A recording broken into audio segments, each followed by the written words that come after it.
Hello, I'm Sarah Acton. I'm a writer and this is Wild Writing, commissioned by Activate as part of the Micro Commissions programme. Wild Writing is also run in partnership with Stepping Into Nature. For today's workshop, I've brought us here to Symondsbury and we're at the foot of a holloway or sunken lane, and up there somewhere is Hell's Lane. It's very beautiful and it's very peaceful. Today's workshop theme is birds. Have you got a pen and a notebook handy? That's all you'll need for today. I'd like to invite you wherever you are, whether you're in your garden, in a park, out on a walk like me, or even in your house by an open window or door. I'd like you to invite you, in fact, to close your eyes and just listen with me for a few moments.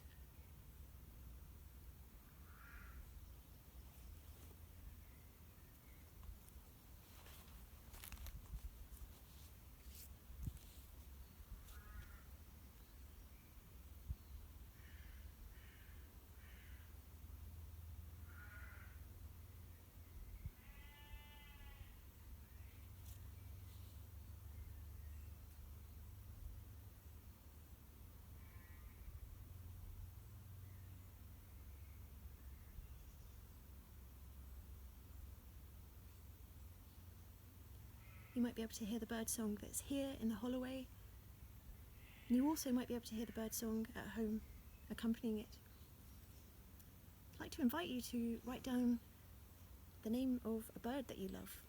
We've all got our favourite birds. Sometimes we have lots of different ones.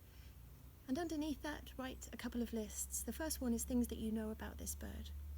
It might be the colour of its feathers.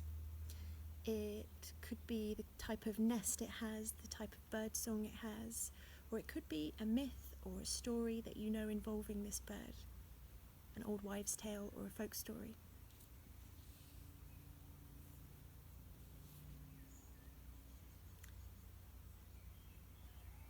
And then the second list is things that you don't know about this bird, questions that you'd love to ask it.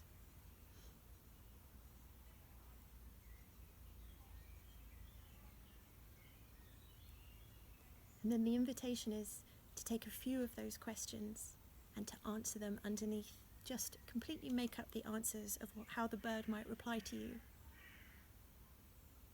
Maybe even what it would sound like when it replied.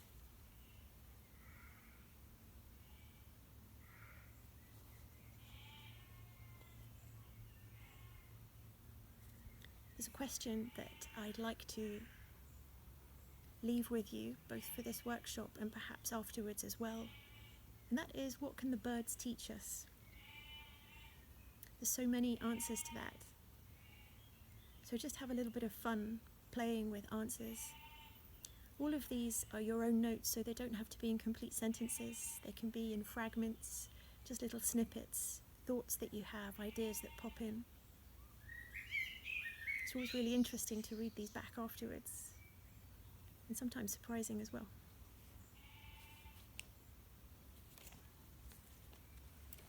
I'd like to read you a couple of bird poems that I enjoy. First one is called Swallows by Kathleen Jamie. I wish my whole battened heart were a property like this, with swallows in every room.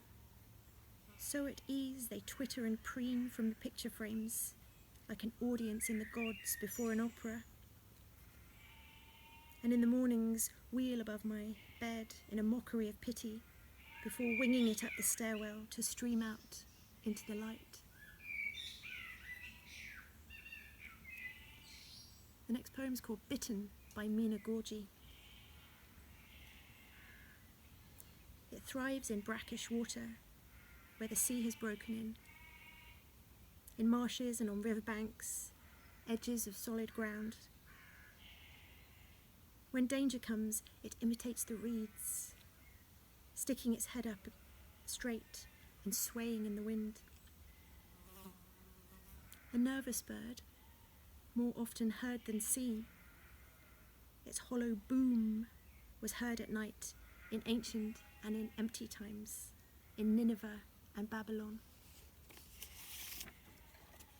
And there is just one more poem that I really love called Thrush by John Fuller. This bird, rejoicing in his 5 notes one by one, doesn't decide to begin, but seems to have just begun. Come again to me, down, up, up, down again. Blossom on the tree, blossom in the rain. Come again to me, dewy, dewy, dew. Repeated ecstasy which is forever new. How does he manage this sublime response to the day's paling, the artifice of his jaunty 5-note phrase? Dawn's transformation to sounds that pierce and climb, a moment's inspiration repeated for all time. Light of the stirring earth, breath in a liquid shout, of all that life is worth, of what life is about. Come again to me, Jenny, Jenny, Jenny. The notes precise but free, and not a note too many.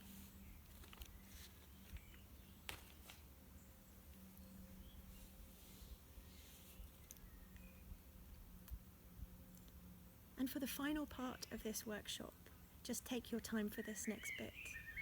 I'd like to invite you to write a short story or a poem.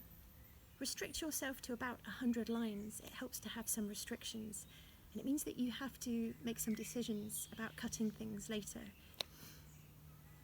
I'd like to invite you to write this story or poem about the bird that you chose earlier, and include in it some of the things that are on both of the lists. It would be good if your bird meets another character. Perhaps there'll be a bit of dialogue. Perhaps your bird will help the other character to overcome an obstacle of some sort. And at the end, for the final line, add in one of the answers to the question that I mentioned earlier: what can birds teach us? These are just guidelines though, so feel free to interpret or do as you want with that. We'd really, really love to hear your wild writing about birds, so please do send it in. Details are alongside this video. Good luck, and see you soon.